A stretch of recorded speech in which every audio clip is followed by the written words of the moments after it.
کی گفتگو کا عنوان ہے طلاق کا اسلامی تصور۔ ہم نے ان نشستوں کا آغاز کیا تھا تو اپنا موضوع کا دائرہ یہ رکھا تھا احکام القرآن عصر حاضر کے تناظر میں، اور احکام القرآن میں ہم نے پہلے مرحلے پہ منتخب کیا تھا خاندانی نظام۔ خاندانی نظام میں نکاح کیا ہے، طلاق کیا ہے، وراثت کیا ہے، یہ عرض کیا تھا، اور چند نشستیں ہوئی تھی اس موضوع پر کہ نکاح کا ظاہری تصور کیا تھا اور اسلامی تصور کیا ہے۔ جناب نبی کریم صلی اللہ علیہ وسلم نے خاندانی نظام میں کیا بنیادی تبدیلیاں کی تھیں، اس پہ کچھ تھوڑی تھوڑی گفتگو ہوئی ہے۔ خاندانی نظام میں نکاح کے بعد ایک بنیادی مسئلہ طلاق کا ہے۔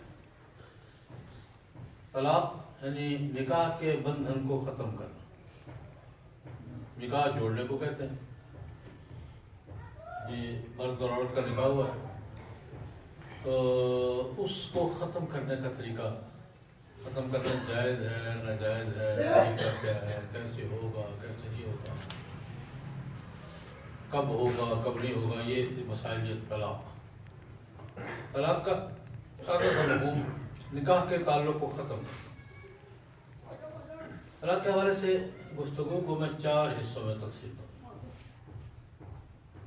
پہلی بات یہ کہ جناب نبی کریم صلی اللہ علیہ وسلم سے پہلے طلاق کا تصور اور استعمال کیا تھا، اور جناب نبی کریم صلی اللہ علیہ وسلم نے اس کا کیا حدود متعین کی، کیا دائرے متعین کیے، کیا شرطیں لگائی، کس بات کی اجازت دی، کس کی نہیں دی۔ ایک دائرہ تو یہ ہوگا۔ دوسرا دائرہ یہ ہوگا کہ طلاق کے احکام میں اصولی طور پر تو تمام فقہا متفق ہیں، لیکن ہمارے داخلی فقہی اختلافات بھی ہیں طلاق کے حوالے سے، مختلف فقہی مقادر فکر کے طور پر۔ ایک دائرہ یہ ہے گفتگو۔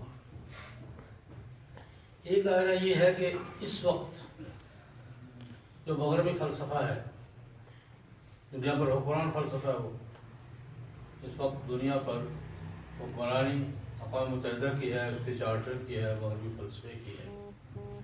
طلاق کے بارے میں ان کا تصور کیا ہے اور وہ ہم سے کیا مطالبہ تقاضا کرتے ہیں، یہ آج کی کشمکش ہے۔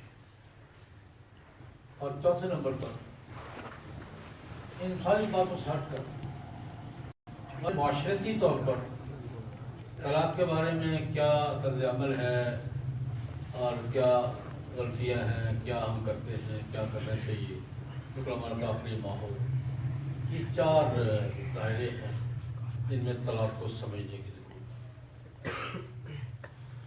جناب نبی کریم صلی اللہ علیہ وسلم سے پہلے جو بڑے مذاہب تھے، بالخصوص ہندو اور عیسائی، یہ طلاق کے قائل نہیں تھے۔ ہندوؤں میں بھی طلاق کا تصور نہیں ہے، ہندو مذہب میں طلاق کا تصور نہیں ہے۔ ان کا کہنا ہے کہ جو جوڑا بن گیا وہ آسمانوں میں بن گیا، اس کو کوئی طاقت الگ نہیں ہے۔ ہندوؤں کا مذہبی بنیاد ہے، حتیٰ کہ ان کے یہاں تو بڑی شدت ہے اس معاملے میں۔ اگر تو مذہبی بات چھوڑ گئے سب کچھ، پھر مذہبی احکام کو سب چھوڑ چھاڑ گئے، لیکن جو مذہبی احکام ان کے یہ ہے، ایک دفعہ میاں بیوی بن گئے نا، اب وہ ختم نہیں ہو سکتا۔ نہ طلاق کا تصور ہے اور نہ خاوند کے وفات کے بعد عورت کے لیے نئے نکاح کا تصور۔ کوئی حد تک شدت ہے ان میں کہ زندگی میں بھی کوئی نہ طلاق لے سکتا ہے نہ دے سکتا۔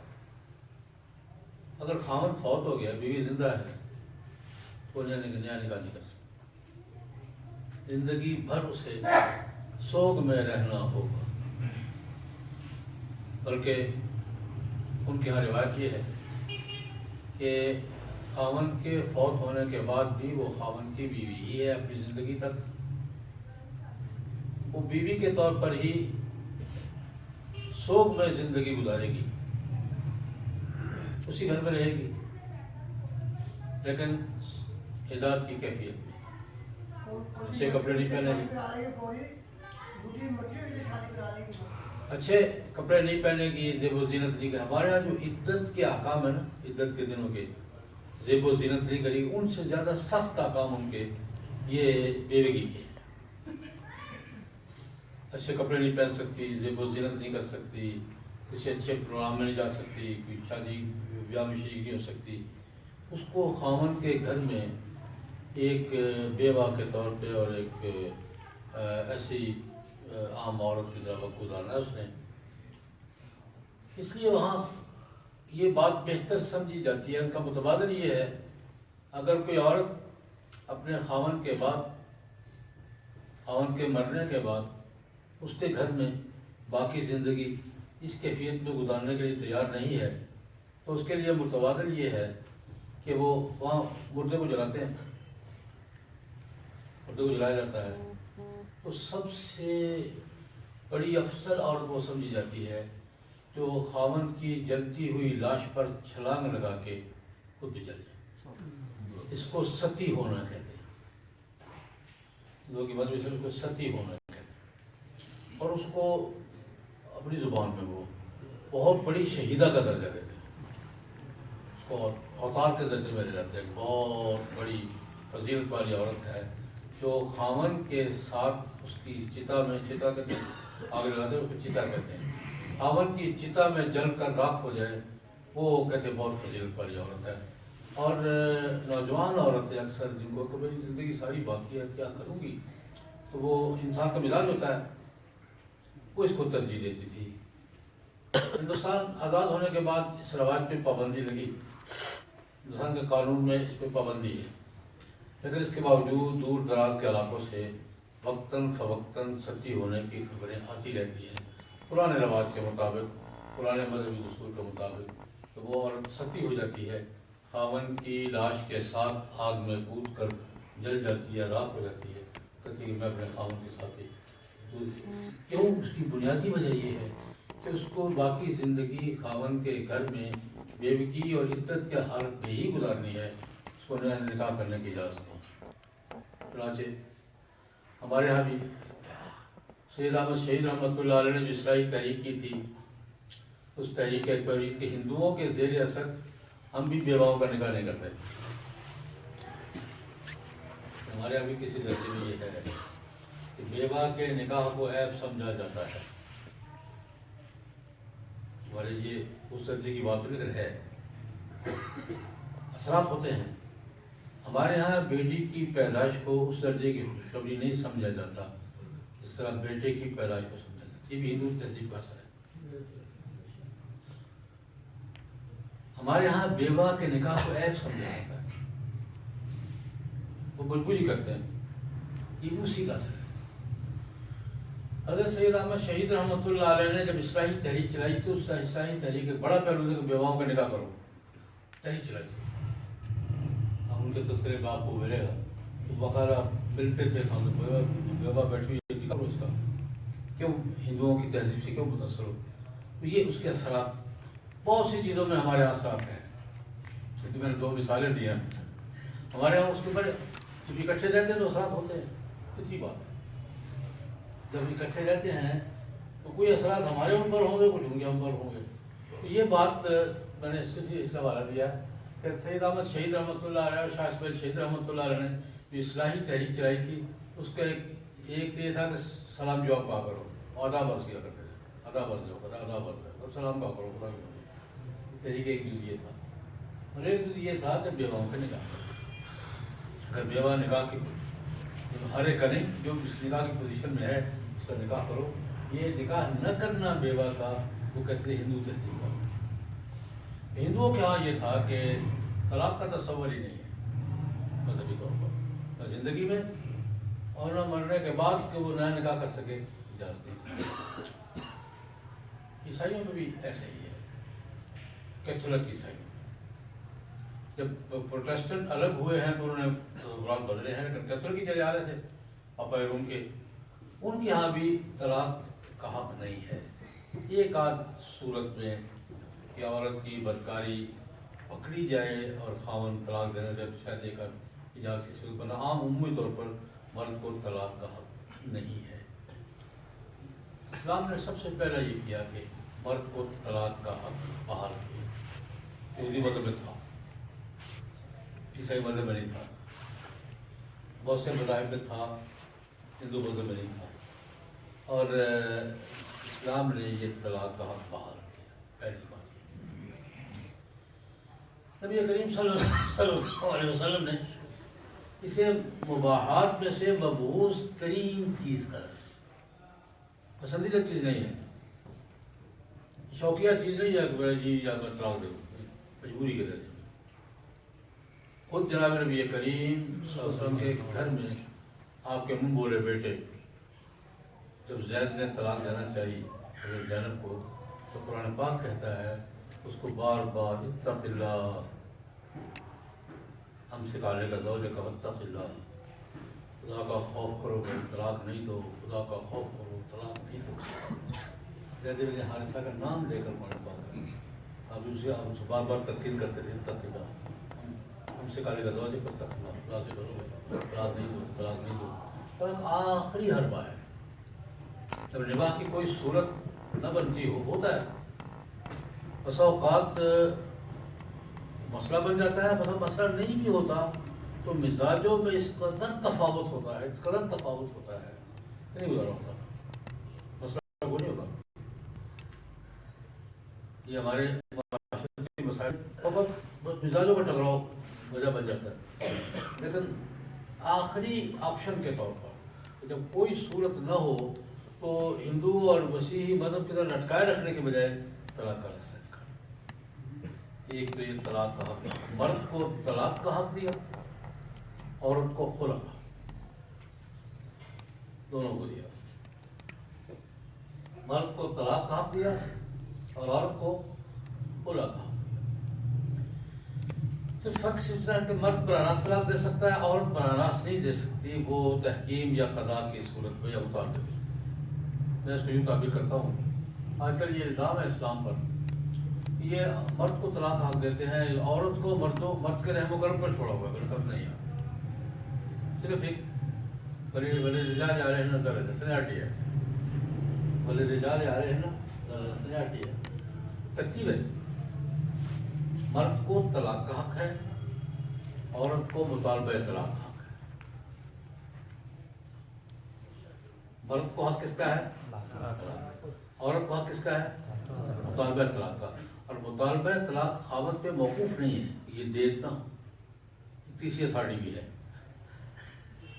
یہ فیصلہ کر سکتی ہے اجبار رسم میں کیا کروں۔ عورت کو مطالبہ طلاق کا حق ہے، اور وہ مطالبہ طلاق خاوند پہ موقوف نہیں ہے۔ اگر شکایات جائز ہیں تو خاوند کے علاوہ بھی کوئی اتھارٹی ہے جو یہ مطالبہ طلاق منظور کر سکتی ہے، تحکیم یا قضاء۔ ان خفتم شقاق بینہما فابعثوا حکما من اہلہ وحکما من اہلہا، یہ تحکیم، اگر جو بات نہیں نمٹ رہی درمیان میں ثالث بیٹھے وہ خلا کا فیصلہ کر سکتا ہے، حکم کو حق حاصل ہے۔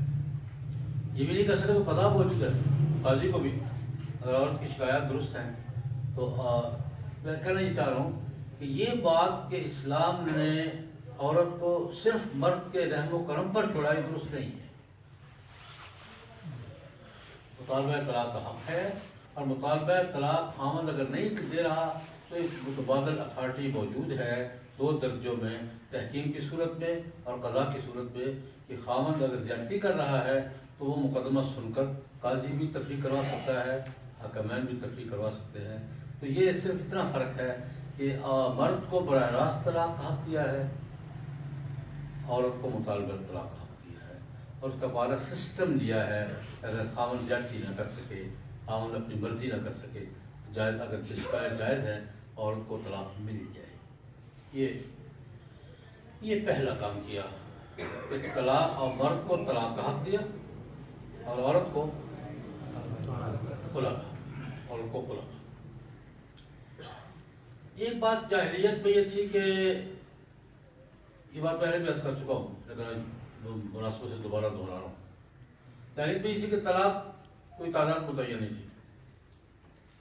طلاق دی رجوع کر لیا، طلاق دی رجوع کر لیا، اور 10 سال اٹکائے رکھا. طلاق دی رجوع کر کے پھر بٹھا لی، پھر سال بعد پھر طلاق دے دی، رجوع کر لیا، پھر بٹھا لی، پھر 6 مہینے بعد پھر طلاق دے دی. یہ لٹکانے کا حربہ تھا. اسلام نے پابندی لگائی 3 سے زیادہ نہیں. 3 آخری ہے. تیسری طلاق کیا ہے؟ تیسری طلاق دے دی دوبارہ لیے نہیں، پھر وہ اس کا پروسیس اور ہے، اس کا پھر اور پروسیس ہے. اب وہ چوتھی طلاق یہ پابندی ہے. طلاق کا اگر ہم متعین کرتی کہ پہلی، دوسری، تیسری اگر طلاق دے دی ہے تو وہ پھر اس کے بعد پہلے کے لیے جائز فلا تحل لہ، پہلے کے لیے حلال نہیں رہی. تو یہ بھی اسلام نے اور مرد کو طلاق کا حق اور عورت کو قابل طلاق کا حق دیا، اور اسے ایک سسٹم تھا. یہ میں بنیادی بات ہے. جو طلاق حق نہیں دیتے تھے ان کو بھی بند کیا، اور جو طلاق طلاق طلاق طلاق کی مشین بن رہے تھے وہ بھی درمیان میں لا کر ایک ضابطہ دے دیا، ایک قانون دے دیا، ایک اصول دے دیا کہ ضرورت پڑے تو خاوند طلاق دے سکتا ہے، اور مجبوری ہو اور طلاق مطابقت اس کا نظام ایک سسٹم کی تفصیلات اس سے اصولی بات رکھ کی ہے کہ طلاق کا حق دیا مرد کو، خلا کا حق دیا عورت کو، اور اس کے ایک باقاعدہ ایک نظام بڑے قاعدے ضابطے پورا سسٹم. طلاق کے حوالے سے ویسے تو تقریباً فقہائے امت بنیادی مسائل میں متفق ہے. طلاق یہ زجی ہے، یہ بائن ہے، یہ مغلظہ ہے. مغلظہ کے بعد زجی کے بعد کیا ہو سکتا ہے؟ رجوع ہو سکتا ہے. بائن کے بعد کیا ہو سکتا ہے؟ نکاح ہو سکتا ہے. مغلظہ کے بعد کچھ بھی نہیں ہو سکتا. وہ سوائے اس روز کے بعد حتیٰ تن کے زوجا غیرہ. اس میں ایک جزوی اختلاف ہمارا بن گیا ہے. اب اس سے پہلے نہیں تھا کہ 3 طلاقوں پر ہمارا جھگڑا ہو جاتا ہے. 3 طلاقوں پر ہمارا جھگڑا ہو جاتا ہے. ایک مجلس پہ 3 طلاق دے دی، یا ایک جملے میں 3 طلاقیں کہہ دی تھی، ایک ہوئی یا 3. ہمارا ہم جو جھگڑا ہوتا ہے. میں صرف بتا رہا ہوں کہ یہ ہوتا ہے. جمہور فقہا، جمہور امت اس بات کے قائل ہے کہ 3 کے لفظ سے کہیں یا ایک مجلس میں 3 کہیں تو 3 ہو جاتی ہے. ایک گرو ایسا نہیں ہوتی. ہمارے یہاں آج کل عام طور پر یہ جھگڑے چلتے ہیں. اس کے علاوہ باقی جزوی چیزیں ہیں. یہ ہمارا داخلی شوافے کا، مالکیہ کا، اس میں ہمارے یہاں یہ اصول ہے. ظاہر بات ہے کہ شفافے کا اپنا ایک نظام ہے، ہمارا اپنا ایک نظام ہے. سارے ٹھیک ہیں اپنی اپنی جگہ پر. تو اس کے لیے ایک اصول یہ ہے کہ جہاں جس فقہی مذہب کی اکثریت ہو وہاں اس فقہی مذہب کے مطابق اصول ہے. ہمارے حنفی مذہب کی اکثریت تو ہمارے حنفی ہے. سعودیہ میں حنبلی ہیں تو وہاں تمام مسائل کس پر طے ہوتے ہیں؟ حنبلی. مصر میں شافعی مذہب ہے، وہاں یہ مسائل کس پر طے ہوتے ہیں؟ شافعی. اور الجزائر اور تیونس اور مراکش میں مالکی مذہب ہے. چاروں ہیں، چاروں اپنی اپنی جگہ. مصر میں شافعی، یہ خاندانی نظام میں شافعی مذہب قانون ہے. اس میں سعودیہ میں حنبلی مذہب بنیاد ہے. مراکش، الجزائر کی ساری پٹی مالکی کی، یہ مالکی مذہب بنیاد ہے. درمیان میں ہم ہیں. ہمارے مغرب میں اکثر مالکی ہیں، مشرق میں اکثریت شافعی ہے، درمیان میں ہم حنفیوں کی پٹی ہے. یہ بر صغیر بھی اور وسطی ایشیا بھی ایک پٹی ہے. بنگلہ دیش سے لے کر وہ تاشقند بخارا تک حنفی ہے. یہ ہمارے اپنے یہ جو باہمی اختلافات ہیں، اختلافات میں بڑا مسئلہ وہی ہے. ان میں اپنے اپنے فقہی مذہب کے مطابق جہاں جس کی اکثریت ہے کوئی اعتراض نہیں ہے. ہمیں کوئی اعتراض نہیں ہے کہ مصر میں شافعی مذہب ہے تو اپنے مذہب کو کوئی اعتراض نہیں ہے. مراکش میں مالکی مذہب ہے تو اپنے مذہب کے مطابق جزیات کے جو اختلاف اس کا فیصلہ کریں. اور جس طرح ہمیں کوئی اعتراض نہیں ہے، ہم اگر اپنے مذہب اپنے اکثریت کے ملک میں کریں تو کسی کو بھی اعتراض نہیں ہونا چاہیے. برابر کا اصول ہے. ہمیں اگر شفافے کے ہاں کوئی اعتراض نہیں ہے، حنابلہ کے ہاں کوئی اعتراض نہیں ہے، مالکیہ کے ہاں کوئی اعتراض نہیں ہے، تو میرے خیال میں کسی کو بھی اعتراض نہیں ہے، ہونا بھی نہیں چاہیے. اگر حناف اپنی جگہ حنفی مذہب کو مطابق کسی کو اعتراض نہیں ہونا چاہیے. یہ داخلی صورت حال ہے. لیکن اس وقت ہمارا بڑا جھگڑا جو ہے، بڑا جھگڑا مغرب کے ساتھ اور پوری شدت کے ساتھ. میں نے ذکر کیا تھا کہ مغرب میں جو بنیاد اس وقت جو فلسفہ ہے جس کو مغربی تہذیب اور تمدن کا فلسفہ، اس کو ہیومینٹی کا فلسفہ، ہیومینٹی، انسانی حقوق. یہ یونانی دور میں وہ اقلیت کا فلسفہ تھا، یہ سوسائٹی، سماج کی ضروریات کیا ہیں جو یہ سمجھتے ہیں، سماج کی بنیاد، سماج کی ضروریات، سماج کے اتار چڑھاؤ، یہ فیصلوں کی بنیاد ہوتا ہے. اس کو ہیومینٹی کہتے ہیں اور اس کو انسانی حقوق کا فلسفہ کہتے ہیں. اس میں کس دن میں چاہوں گا کہ چارٹر آپ کے سامنے رکھوں اور میں اس حوالے سے یہ بات کروں گا کہ چارٹر میں انسانی حقوق کا جو چارٹر ہے 10 دسمبر 1948 کو اقوام متحدہ کی جنرل اسمبلی منظور کیا تھا. تمام ممالک نے دستخط کیے تھے اور تمام ممالک سے تقاضا ہے کہ اس کا عمل کریں. ایک مستقل بات تو یہ ہے بین الاقوامی معاہدات کے حوالے سے، انسانی حقوق کا چارٹر ہو، جنیوا کنونشن ہو، وہ کسی بھی 27 بڑے معاہدات ہیں دنیا کے. اب میں اکثر کہا کرتا ہوں اس وقت دنیا میں حکومتوں کی حکومت نہیں ہے، معاہدات کی حکومت. اس وقت دنیا بھر جو منتخب ہو کر بیٹھتے ہیں نا اپنے دارالحکومت، یہ حکومت ان کی نہیں ہے، یہ ڈمی ہے، شو پیس ہے. کہیں بھی ہو، اسلام آباد میں ہوں یا ڈھاکے میں ہوں یا نیروبی میں ہوں، کہیں بھی ہو، یہ شو پیس ہے. اصل حکمرانی بین الاقوامی معاہدات، بین الاقوامی معاہدات، بڑے معاہدات 27 کنونشن کہلاتے ہیں، 27 معاہدات کہلاتے ہیں. ان کی پابندی کا ہم سے تقاضا ہے. اس میں یہ ہے کہ جو جیسے ہمیشہ اصول ہے، تکڑے ملک نکل جاتے ہیں، مارے پھنس جاتے ہیں. ہر معاہدے میں یہی ہوتا ہے. معاہدہ مارکیٹ کی سطح پر ہو، معاہدہ قوموں کے درمیان ہو، معاہدہ قبیلوں کے درمیان ہو، معاہدہ ملکوں کے درمیان ہو، معاہدہ کہیں بھی ہو، تکڑا نکل جاتا ہے، بڑا مشکل ہے. بین الاقوامی معاہدات میں صورت یہ ہے کہ ہم سے تو ہر پابندی کا تقاضا ہے، یہ بھی کرو، یہ بھی کرو، یہ بھی کرو، یہ بھی کرو، یہ بھی کرو. اور ہم کہیں کرتے ہیں، کہیں گول مول کر جاتے ہیں. تم بھی استاد لوگ ہیں، کہیں کر جاتے ہیں، کہیں گول مول کر جاتے ہیں. لیکن ہمیں دباؤ رہتا ہے، بھائی کٹ کر دیں گے، یہ کر دیں گے. میں نے حوالہ دیا تھا کہ ہمارے یہ مطالبہ ہے، لیکن معاہدات کسے کہتے ہیں، معاہدات کا جبر کسے کہتے ہیں، معاہدات کیا چیز ہے، معاہدات کا جبر کسے کہتے ہیں.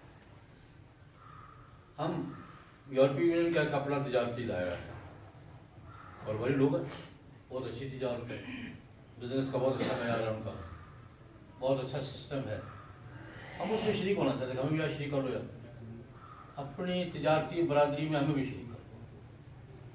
سادہ لفظ میں ہم ایک عرصے سے کوشش کر رہے ہیں کہ اپنی تجارتی برادری میں ہمیں بھی شریک، اگر ہم جو ذمہ داریوں کو پوری کریں گے جو مفادات ہو گئے اٹھائیں گے. پہلے ایک متعین بات کی کہ موت کی سزا ختم کرو. 10 سال ہماری جنگ چلتی رہی، موت کی سزا ختم کرو. موت تمہارے ملک کے قانون موت کی سزا کیوں ہے بھائی؟ اس کا تعلق تجارت سے کیا تعلق ہے کہ ہم نے آپ نے جو تجارت کرنی ہے، اس کا موت کی سزا سے کیا تعلق کیا ہے؟ کہ یورپی 10 سال چڑھی ہوئی ہے نہیں. اور اب صرف موت کی سزا نہیں کہتے، پورے معاہدات پر عمل درآمد کی یقین دلاؤ، تب ہمیں تجارتی سہولت دیں گے.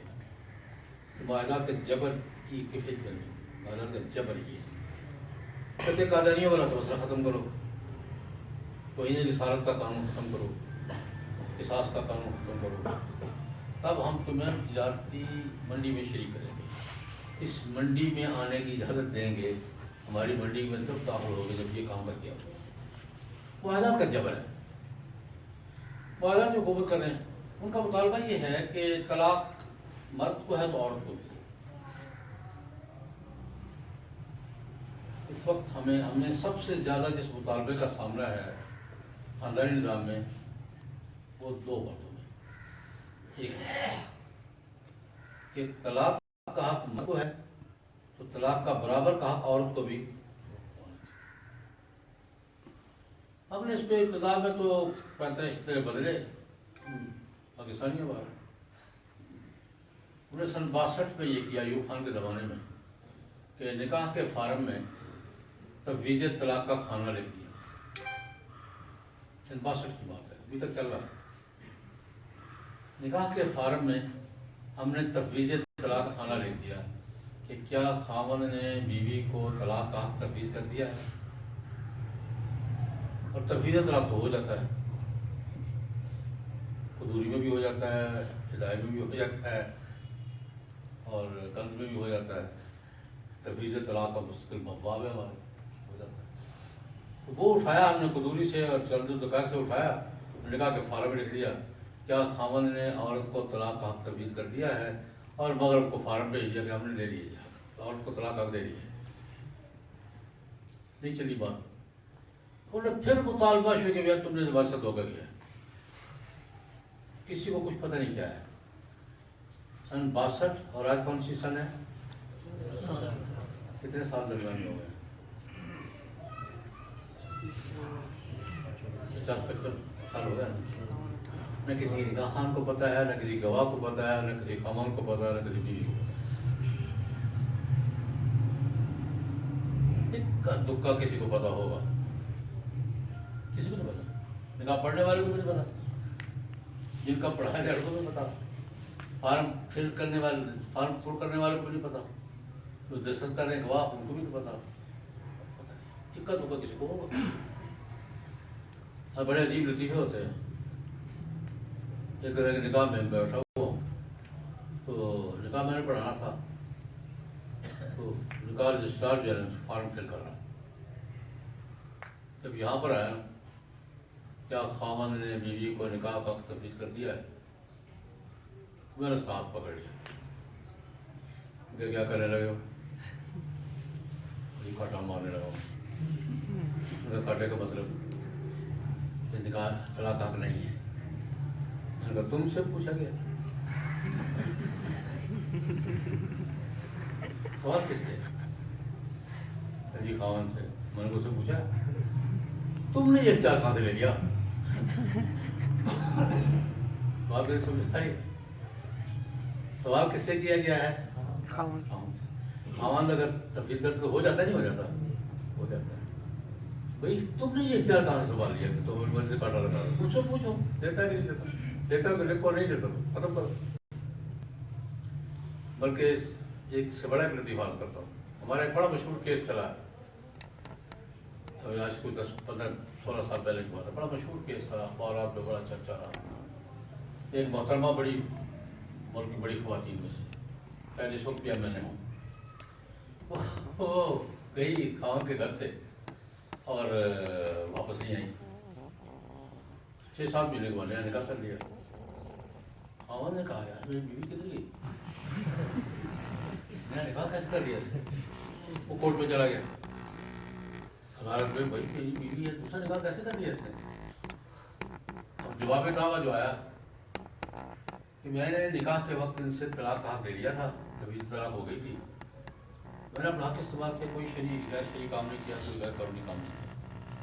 اب ہمارا نکاح ہوا تھا نا، اس وقت تفویض طلاق کے کھانے پہ انہوں نے مجھے اجازت دے دی تھی، میں نے اپنا حق کیا ہے، طلاق دی ہے، گزاری ہے، نکاح کیا، کوئی نہ غیر شریک نہ غیر کوئی کام، میں نے غلط کام نہیں کیا۔ یہ کورٹ میں مسئلہ چل پڑا، کورٹ نے ریکارڈ منگوا لیا، کورٹ یہ جو فارم فل ہوتے ہیں 4 فارم ہوتے ہیں. کتنے فارم فل ہوتے ہیں؟ 4. ایک میاں کو ملتا ہے، ایک بیوی کو ملتا ہے، ایک لوکل کونسل کا ریکارڈ بھی جاتا ہے، ایک ڈسٹرکٹ ریکارڈ بھی جاتا ہے تاکہ ظاہر ہو. 4 جگہ یہ ریکارڈ میں رہتا ہے. ایک میاں کو، ایک بیوی کو، ایک لوکل کونسل کا ریکارڈ ہوتا ہے اور ایک ڈسٹرکٹ کا ریکارڈ ہوتا ہے تاکہ محفوظ رہے.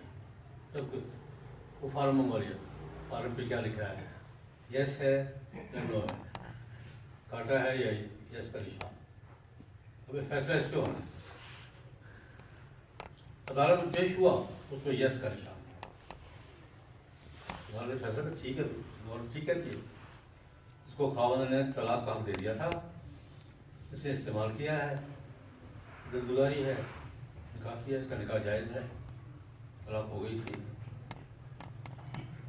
میں نے اس سے کہا بھائی یہ یس اور نو اتنا آسان نہیں ہے، یہ بڑا مسئلہ ہے.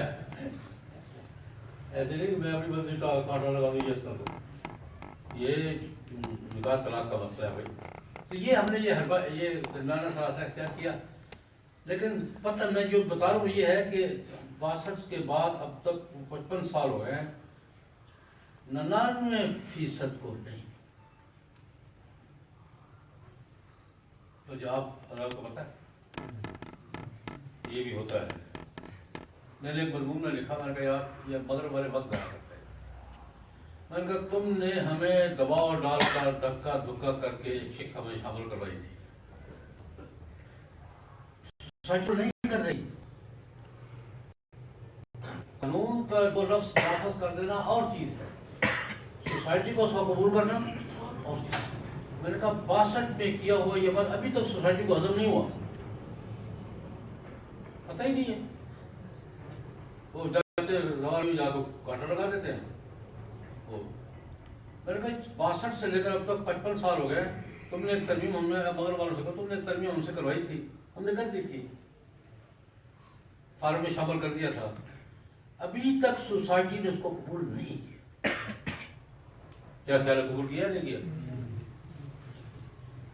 اپنا وقت ضائع کرتے ہیں، اپنا وقت ضائع کرتا ہمارا بھی وقت ضائع کرتے ہیں. سوسائٹی کی بنیاد آج بھی الحمدللہ جتنے بھی گئے گزرے کیوں نہ ہو، لیکن ہمارے ہاں سوسائٹی میں نکاح اور طلاق کی بنیاد آج بھی قرآن و سنت ہے. جتنا بھی عمل ہوگا، جتنا بھی بد عمل ہوگا، 3 چیزیں وہ قرآن و سنت سے پوچھ کر ہی کرے گا: نکاح بھی، طلاق بھی، جنازہ بھی. تدفین اور جنازہ بھی. تو کچھ پتہ نہیں دین کا، کوئی کسی بات پہ یقین نہیں رکھتا، کوئی عمل نہیں کرتا، کچھ نہیں کرتا، قرآن کو زندگی میں ہاتھ نہیں لگایا. لیکن اس کی تدفین کس طریقے سے ہوگی؟ جنازہ بھی ہوگا، جنازہ غسل بھی ہوگا. اب وہ غسل پہ یقین نہ رکھ کر بھی اس کا غسل، یہ سوسائٹی کا ہمارا معاملہ ہے.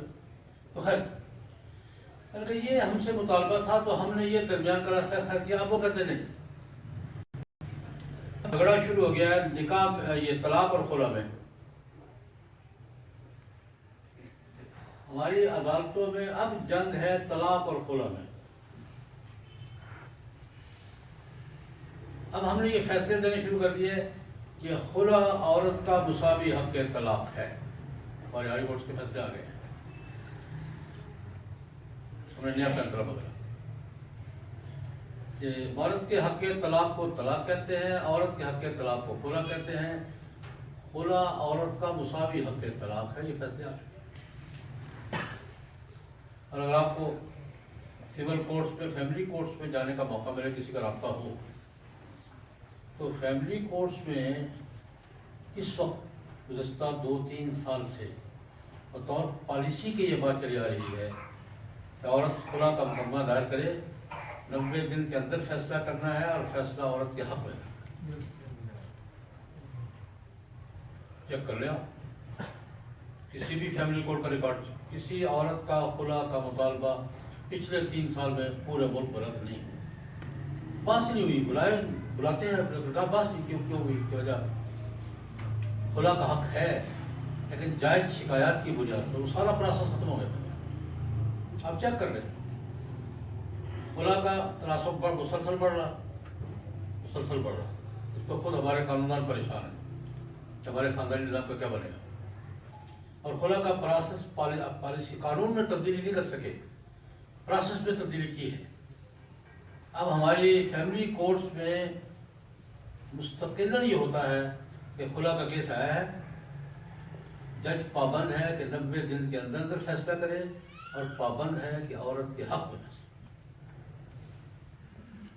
انہوں نے نیا پیدرا بدلا کہ ہم عورت کو عملاً یہ خلا کو عورت کا مساوی حق طلاق قرار دینے پہ آ گئے ہیں، اور عملاً ہو رہا ہے۔ میں قانون کی بات، قانون تبدیلی نہیں ہے، قانون ہوئی ہے، لیکن عملاً ایسا ہو رہا ہے، اور پروگرام یہ ہے کہ اس کو بطور متبادل مساوی حق طلاق کے تسلیم کروا دیا جائے۔ ایک واقعہ سمجھ لیں، لطیفہ سمجھ لیں، پچھلے دور حکومت میں ایک ویمن کمیشن بنا تھا، جسٹس صاحب زندہ ہے، جسٹس زاہد اسلم صاحب کی سربراہی میں، کہ طلاق نکاح کے معاملات میں جو تبدیلی کرنی ہے وہ کیا کرنی ہے۔ اس وقت ایک حصہ میرے پاس ہے پڑا ہوا، جو وزارت قانون کی میز پر ہے، وہ ابھی وہ ہمت نہیں پڑ رہی کہ وہ قانون کے طور پہ لائے، لیکن اس میں تھوڑا سا ایک احساس کرتا ہے خلا کا پروسیس کیا ہے۔ عورت خلا حاصل کرنا چاہتی ہے، کیا کرے گی؟ خاوند کو خلا کا نوٹس دے گی، میں تمہارے ساتھ نہیں رہنا چاہتا، ایک طرف سے تمہاری طرف سے میں فارغ ہوں، میں تمہارے ساتھ نہیں رہنا چاہتا۔ اس نوٹس کی ایک کاپی بھیجے گی فیملی کورٹ،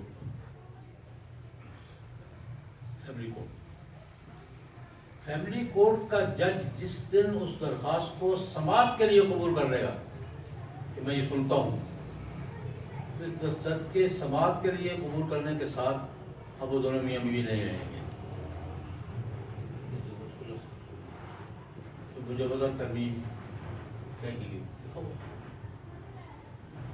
یہ ساری باتیں اس لیے کہ مغرب کا ہم سے مطالبہ ہے کہ عورت کو مساوی طلاق کا حق دو۔ ہم نے پہلے تفویض طلاق کے عنوان سے بول بات کی، اب ہم خلا کے حق کو مساوی حق طلاق قرار دے کر اس میں یہ میں نے کیا کہ مغرب کے ساتھ ہمارا طلاق کے حوالے سے یہ جھگڑا ہے، اور مغرب ہم سے مطالبہ کر رہا ہے، اس کا مطالبہ بہت لمبا ہے، عورت اور مرد کی مساوات پہ کسی دن مستقل گفتگو کرے گا، ایک جزوی پہلو ہے۔ عورت اور مرد میں مساوات کا ایک جزوی پہلو یہ ہے کہ عورت کو بھی خل طلاق کا حق دو جیسے مرد کو طلاق کا حق ہے، اور مساوی برابر کا حق۔ اس سے ایک معاشرتی پہلو بھی ہے۔ جب ان سے بات ہوتی ہے میں سکتا تم نے تو ایسا کر کے اپنے فیملی سسٹم پہ بڑا غلط کر لیا، ہمارے پیچھے کیوں پڑے ہوئے ہو؟ آج مغربی دانشور کا سب سے بڑا مسئلہ یہ ہے کہ فیملی سسٹم بکھر گیا ہے، فیملی سسٹم بکھر گیا۔ مغرب کے دانشور کا سب سے بڑا درد سر یہ اس وقت جوڑے کیسے؟ میں دو حوالوں سے بات کروں گا۔ گورباچوف کا نام سنا ہو؟ پرانوں کو یاد ہوگا، متحدہ روس کے آخری صدر، بڑے دانشوروں میں۔ اس نے کتاب لکھی ہے پرسٹائکا،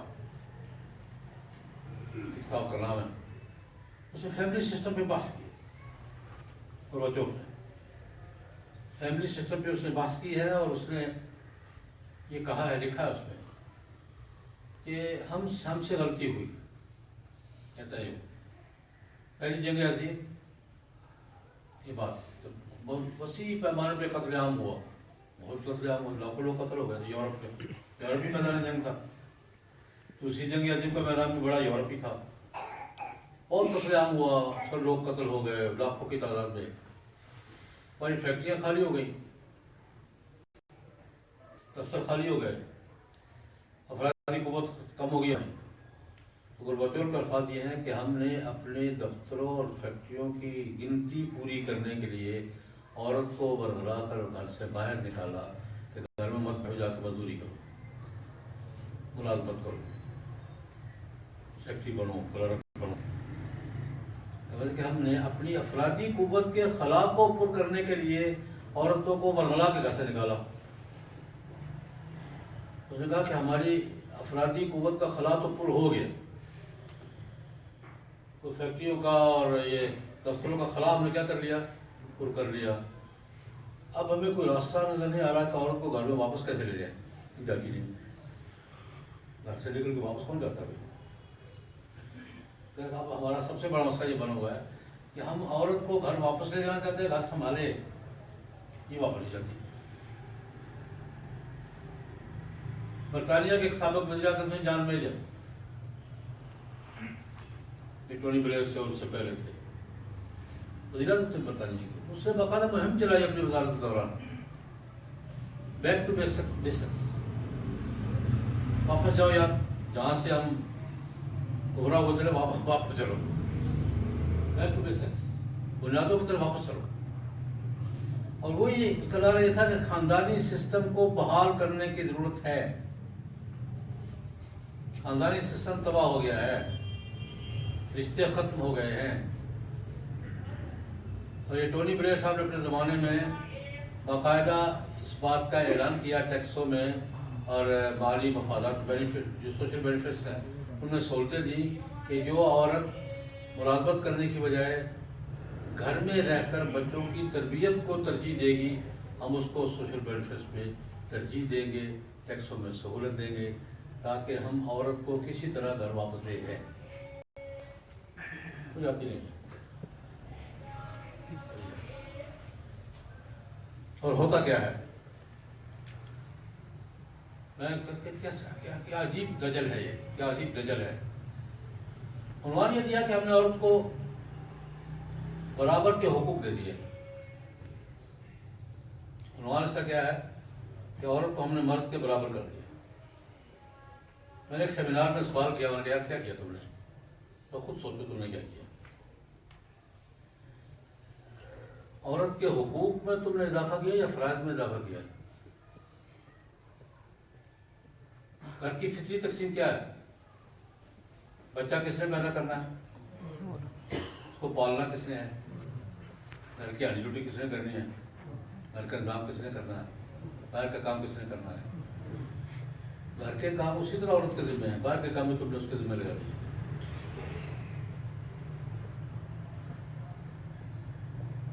حقوق میں اضافہ کیا، فرائض میں اضافہ کیا، یہ بھی عقل کی پوری ہے۔ مجھے اس وقت سمجھ آئی جناب نبی اکرم کا یہ ارشاد گرامی، ناقصات العقل بنتی۔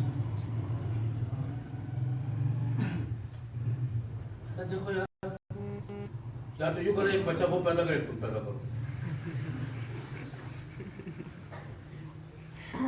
ایک بچے کی پرورش تم کرے گو، ایک کو تم دودھ پلاؤ، ایک کو وہ دودھ پلائے، برابری تو تب ہے نا۔ میں سے ایک سوال کیا، کیا مرد اور عورت میں قوانین میں فرق ہونا چاہیے؟ یہ آج کل مساوات کا مسئلہ، مرد اور عورت میں قوانین احکام میں فرق ہونا چاہیے، یہ میں بات بحث کروں گا کہ ہے یا نکاح ہمارے یہاں کتنا ہے، لیکن میں نے اس سے پوچھا مرد اور عورت میں فرق ہے کہ نہیں؟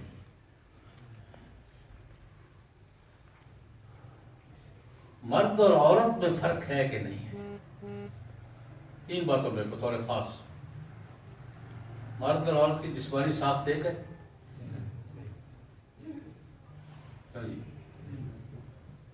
نیچرل ڈیوٹیز ایک ہے، بچہ پیدا کرنا، پالنا، اس کو نہلانا دھلانا، اور یہ نیچرل ڈیوٹیز ایک ہے، نفسیات ایک ہے۔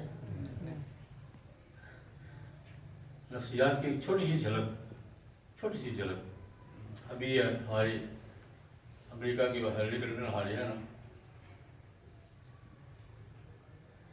خود کہتی ہیں کہ ہارنے کے بعد میں 7 دن گھر سے نکل نہیں سکی، مجھے صدمہ ہی برداشت نہیں ہو رہا۔ اس پر امریکہ کا فرسٹ جناب پیچھے پڑا اس کے کہ تو اتنی کمزور عورت تھی، کہتی میرے گھر 7 دن میں میرے گھر سے نکل کے جی نہیں چاہتی۔ نفسیات فرق ہے یا نہیں ہے؟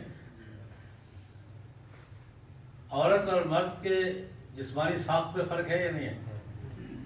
نیچرل فطری فرائض پہ فرق ہے یا نہیں ہے؟ نفسیات پہ فرق ہے یا نہیں ہے؟ میں نے کہا پھر احکام میں فرق کیوں نہیں ہوگا؟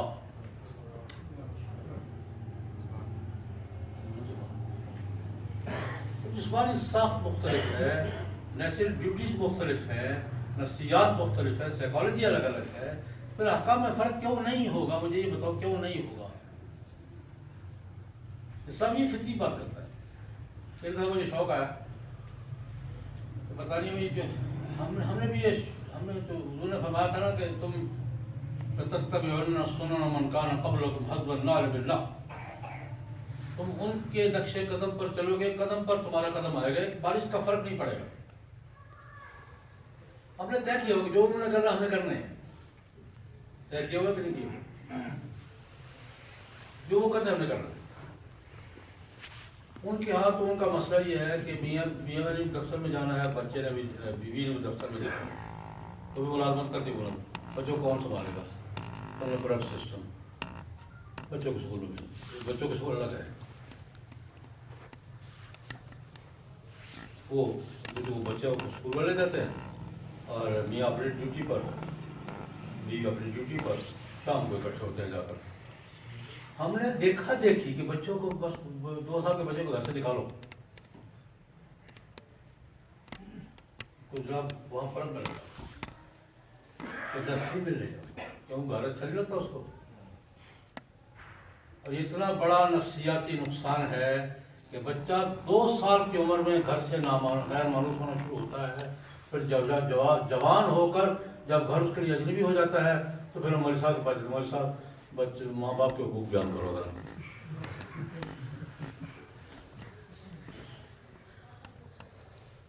2 سال کے بچے سے جان چھڑاتے ہیں ہم، فیس دے کے سنبھالو بھائی. بچہ تمہارا ہے وہ کیوں سنبھالے گا؟ بچے کا حق ہے گھر کے بچے کی پہلی تربیت کیا ہے؟ تربیت کون سی ہے؟ ماں کی کو. جس بچے کو 2 سال کی عمر میں آپ گھر سے الگ کر دیں اور اس کا ماحول مختلف کر دیں، اس بچے سے جوانی کے بعد اپنی وہ توقع رکھتے ہیں جو آپ کہتے ہیں جناب اطاعت بھی کرو، فرما برداری بھی کرو. وہ اس کا جہان اور ہے، تمہارا جہان اور ہے. ہم نے کرنا ہے کیونکہ وہ کرتے ہیں. ہماری نفسیاتی جو انہوں نے کرنا ہم نے کرنا ہے. وہ سردیوں میں 1 گھنٹہ وقت پیچھے کرتے ہم نے بھی ایک دفعہ کیا تھا. تو وہ کیا کہتے ہیں پڑوسی کا منہ لال ہو تو اپنا تھپڑ مارو کے لال کرو. میرا لال کیوں نہیں؟ پنجابی محاورہ ہے، پڑوسی کا منہ لال ہے تو اپنا کیا کرو؟ تھپڑ مار کے لال کرو. جو انہوں نے کہا ہم نے کرنا ہے وہ 1 گھنٹہ. میں نے اس بار بڑا تفصیل کر خدا کے بندو ان کی ضرورت ہے بیچاروں کی. لندن میں سردی گرمی میں 8 گھنٹے کا فرق پڑتا ہے دن میں. ان کی ضرورت ہے، ہماری ضرورت نہیں ہے. نہیں مجھے تہذیب کی علامت ہے. اگلے سال نہیں وہ غلطی ہو گئی ہے. 1 سال ہی چلا ہم نے طے کیا ہوا ہے جو انہوں نے کرنا ہم نے وہی کرنا. خیر میں لطیفہ صلاح کی بات کروں. میرا شوق ہے، میں یہ چیک کرتا رہتا ہوں. لیکن میں اولڈ پیپل ہوم بھی بڑے بینیفٹ ہیں اور یہ نرسریاں بھی بڑی وزٹ کی ہیں. ایک دفعہ میں گیا یار 2-4 نرسری دکھاؤ، یہ نرسریاں جو دکھاؤ. میں دیکھا بچے چھوٹے چھوٹے، وہ بچے جن کا ماں باپ دونوں ملازم ہیں، اب بچے کو سنبھالنے والا کو جن کے حوالے کر دو. میں نے یار یہ بچے 20-25 ہیں ایک گروپ میں، کون سنبھالتا ہے؟ کہتے جی وہ ایک خاتون ہے وہ سنبھالتا. میں نے اس خاتون کے بچے کہا جی وہ ایک اور خاتون سنبھالتی ہے. میں نے کہا اس کے بچے کون سنبھالتے ہیں؟ وہ کیا مستقبل. میں نے کہا یار کیا تم نے تماشا لگایا ہوا یار. اس کے بچے اس نے سنبھالے ہوئے، اس کے بچے اس نے سنبھالے ہوئے، اس کو اپنے سنبھالو رہا. سنبھالا وہاں بھی عورت نہیں ہے. چھوٹے بچوں کو سنبھالا وہاں کس نے ہے؟ اور کس سنبھال 20 بچے یہ سنبھال رہی ہے، 20 وہ سنبھال رہی ہے. اس کا بچہ اس کے پاس ہے، اس کا بچہ اس کے پاس ہے، اس کا بچہ اس کے پاس. ان کو خدا کا خوف کرو یار، اپنے سنبھالو. ماں باپ کا پیار بھی ملے انہیں، گھر کا ماحول بھی ملے، فطری انس بھی ملے. نیچر سے بغاوت کا یہی نتیجہ ہوتا ہے. فطرت سے انحراف کا یہی نتیجہ ہوتا ہے. تو خیر میں کہتا کہ ہم سے یہ مطالبہ ہے اور اس وقت ہم اس پوزیشن میں کھڑے ہیں. یہ سب سے بڑا جھگڑا اس حوالے سے انڈیا میں مسلم پرسنل لا کا ہمارے تو ہے. ہم پھر تھوڑا تو مزاحمت کر لیتے ہیں. مزاحمت ہم سے زیادہ کر رہے ہیں. انڈیا میں آل مسلم پرسنل لا کورٹ کی ابھی تازہ رپورٹ میں نے پرسوں پڑھ رہا تھا. ہم سے زیادہ مزاحمت کر رہے ہیں. لیکن یہ ان کو بھی درپیش ہے. طلاق کے حوالے سے بھی, نکاح کے حوالے سے بھی. تو میں نے عرض کیا ایک بات رہ گئی, میں وہ تھوڑی سی عرض کرتا. ہمارے یہاں عام طور پہ ایک جھگڑا چلتا ہے ہمارے یہاں طلاق کے. ایک بات عرض کرتے پاس میں, ہمارے ہاں طلاق کے مسئلے سے نہ میاں واقف, نہ بیوی واقف, نہ طلاق لکھنے والا واقف, نہ فیصلہ کرنے والا واقف. اندھا دھند طلاق کا لفظ استعمال ہوتا ہے. ہمارے عام طور پہ رواج یہ ہے طلاق دینی ہے, عرضی نویس کے پاس جانا ہے. یہی کرتے ہیں نا. عرضی نویس نے رٹے رٹائے جملے ذہن میں اٹھائے, وہ آنکھیں بند کر کے اس نے وہ لکھنے ہیں 3 طلاقیں, مقامی ہوش و حواس, یہ وہ پورا پکا کر کے کہ واپسی کی گنجائش باقی نہ رہے. اس کو سنا کر انگوٹھا لگوا کے دستخط کروا کے پکا کر کے جب پا. ایک دفعہ میں نے عرضی نویس ہمارے دوست سے فوت ہو گیا, اللہ بخشے. میں نے کہا خدا کا خوف کرو, کوئی وہ بات غصے میں آتا ہے, آیا غصے میں آتا ہے بیچارہ, اس کو سمجھا بجھا کے اگر طلاق نہ دو یار, ہم سے کالے کا زوجہ کا وتق اللہ, یہ قرآن پاک کا حکم ہے. کوشش کرو ٹالو اس کو, طلاق نہ دے. اگر وہ بولا ہوگا تو رجی طلاق لکھ دو, یا اس کو کیا لکھ دو, گنجائش ہو نا. اکثر اللہ کی طرف آ جاتے ہیں, گنجائش چھوڑ ختم کر کے ہاتھوں پاؤں کے انگوٹھے لگا کر گنجائشیں ختم کر کے پھر مول صاحب کے پاس, کبھی اس صاحب میں کوئی مول صاحب کو رستہ دکھا لو, کوئی کتاب کھولو. میرے پاس آتا ہے مول صاحب کوئی کتاب کھولو, یار کوئی مسئلہ پوچھو, کیا پوچھنا ہے, کوئی کتاب کھولو. وجہ کیا ہوتی ہے اس کو تو پتہ نہیں غریب کو کہ طلاق کیسے دینی ہے, کون سی دینی ہے, کس طرح دینی ہے, کتنی دینی ہے. جو لکھتا ہے اس کو بھی پتہ نہیں. ہمارے ہاں میرے نزدیک 80% مسئلہ کا بگاڑ عرضی نویس ہے.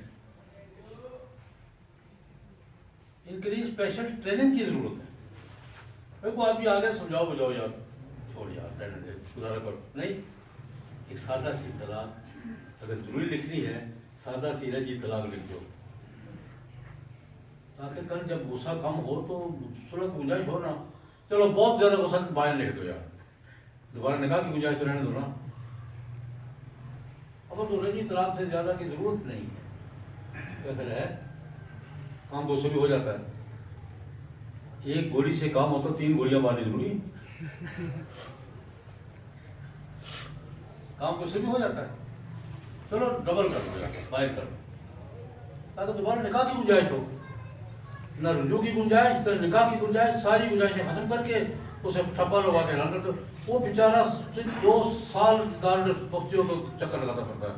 وہ کہتا ہوگی, تجھے کہتا نہیں ہوئی, تجھے کہتا یہ خوشی. ہم نے تو ایک دفعہ تجویز بھی دی تھی جنرل ضیاء الحق کے دور میں. حضرت مولانا مفتی محمد تقی عثمانی صاحب اللہ پاک سلامت رکھے, ان کے ساتھ ہم بھی تھے, میں بھی تھا, مولانا سنجان صاحب شہید بھی تھے. ہم نے کہا ایسا کرو, ایک تو تربیت کا انتظام کرو قاضی نویسوں کی, یہ طلاق کے مسئلے کو سمجھے, اور جو طلاق دینے آیا نا اس کو صرف فیس نہ دے کہ میں نے 2000 فیس لینی ہے, یہ دیکھے کہ اس کا مسئلہ کیا ہے, اس کی رہنمائی کرے. اور دوسری بات یہ ہے کہ 3 طلاق دینے کو قانون جرم قرار دو. جیسے بھی یہ طلاق بدعت ہے, وہ جانتی الگ مسئلہ ہے. ایک طلاق سنت ہے, طلاق بدعت ہے, بدعت میں بولنے لگ رہی ہے. لکھ کے دی مولانا تقی عثمانی صاحب, مولانا سنجان صاحب, میں بھی تھا, ڈاکٹر سرفراز سے لکھ کے دیا, پابندی لگا دو. کہ 3 طلاق بیک وقت دینا جرم ہے، اس کی سزا مقرر کرو، اس کو جرمانہ یا قید بند کرو تاکہ لوگوں کو رجحان کم ہو۔ اصل بات تربیت کی ہے۔ ہمارے یہاں زیادہ تر یہ مسئلے پیدا ہوتے ہیں ناواقفی کی وجہ سے، ناواقفی فریقین کی بھی، اور اس سے زیادہ ناواقفی کس کی؟ عرضی کی۔ اگر ہم اس کا اہتمام کر لیں، 3 طلاقوں کو جرم قرار دے دیں، اور عرضی نویسوں کی تربیت کے کورس ہوں گے، ان کو پڑھایا جائے، تو یہ تو پڑھایا جاتا ہے اسٹیمپ کیسے لگانی ہے اور فائل کیسے کرنا ہے، یہ تو پڑھایا جاتا ہے۔ یہ بھی طلاق کون سی دینی ہے، کیسے دینی، یہ ہمارا بہت بڑا معاشرتی مسئلہ ہے، اور اس طرف توجہ دینے کی ضرورت ہے۔ یہ میں نے کچھ متفرق باتیں طلاق کے اسلامی تصور کے حوالے سے اور جو جھگڑے کے حوالے سے جو ہمارا آج کی دنیا سے ہے، مختصر باتیں کی ہیں۔ انشاءاللہ اگلے نشست میں ہم وراثت پہ بات کریں گے کہ وراثت کا جھگڑا ہمارا کیا ہے۔ اللہم صلی اللہ علیہ وسلم۔ الحمدللہ رب العالمین، والصلاۃ والسلام علی سیدنا محمد وعلی آلہ وصحبہ اجمعین۔ ربنا ظلمنا انفسنا وان لم تغفر لنا وترحمنا لنكونن من الخاسرين۔ اللهم انا نسألك بآلائك ونشكرك بنعمائك لك ولك، ربنا هب لنا من ازواجنا وذرياتنا قرة اعين واجعلنا للمتقين اماما، وصلى الله تعالى على خير